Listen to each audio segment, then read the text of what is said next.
Good morning, students. Today we discuss here formation of placenta. So before the formation of placenta, we discuss here previous topic which explained to you yesterday, which was gastrula. Okay, so these structure of the different stages of the gastrula. Gastrula is formed from the blastula. Gastrula is formed from the blastula. So blastula has trophodermal layer. This is the trophodermal layer and inner cell mass. This is the inner cell mass. Okay. So trophodermal layer form the two different layer, which is chorion and amnion. Two layers form chorion and amnion. Okay, and inner cell mass form the ectoderm, endoderm and mesoderm. But this place we observe here, first inner cell mass form the two layer ectoderm and endoderm. Okay, after some time ectoderm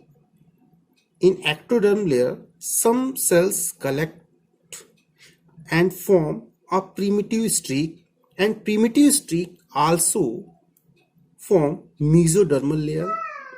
We also here observe yolk sac structure, and this is the allantois. Allantois is the last membrane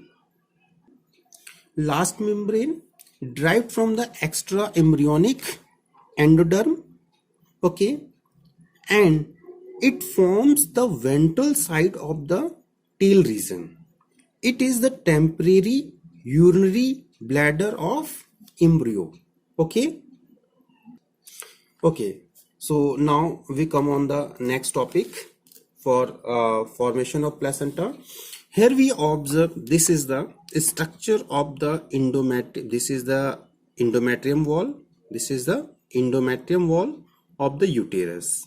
When gastrula come in contact of the endometrium wall, okay, then chorionic membrane form finger-like structure. This is the finger-like structure. These finger-like structures are called chorionic villi.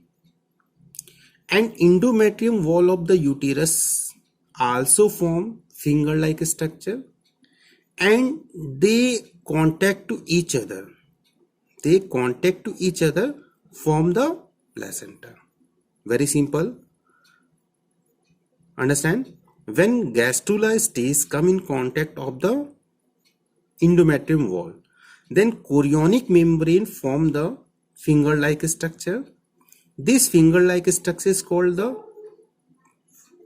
chorionic villi, and this and endometrium wall also form same like structure, and they connect to each other and form placenta.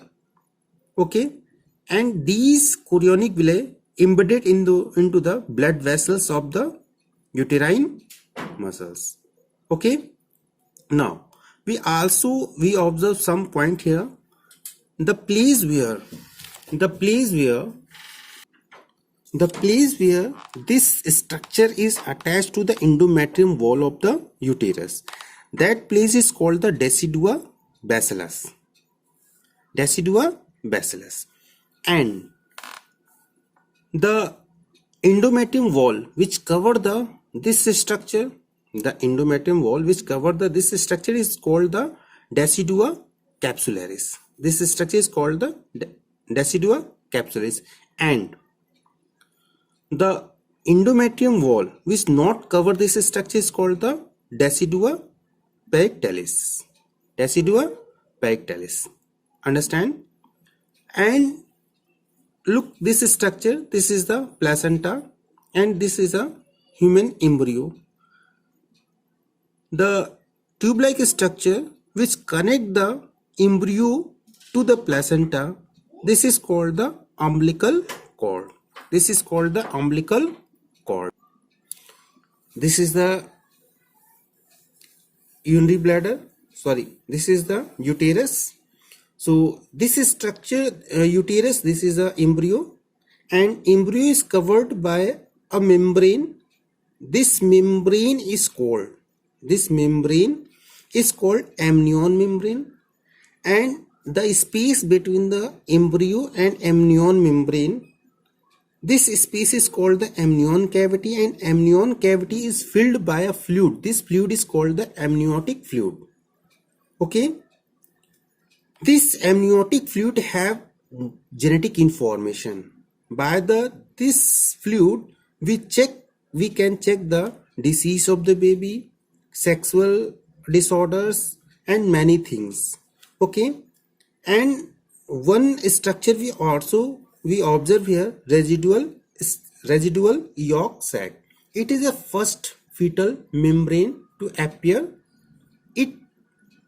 In man it is highly reduced. In man it is highly reduced because egg has no yolk. It forms the umbilical cord. So this form the umbilical cord. Who form the umbilical cord? Reduced yolk sac.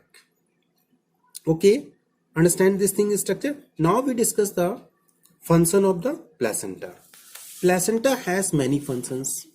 Okay, first function is it transport the nutrients. Second, it help in respiratory gases.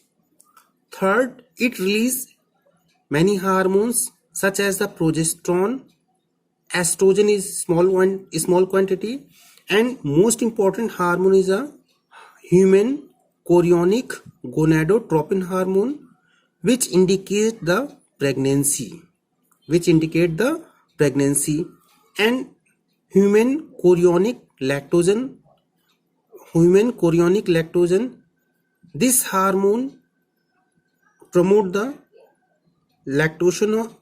formation of the milk, and this placenta act as a barrier.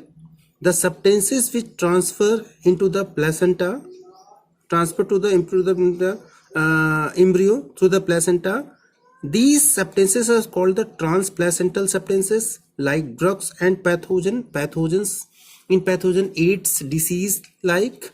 So, and some also substance enter into the embryo through the placenta. That substance is called the teratogen.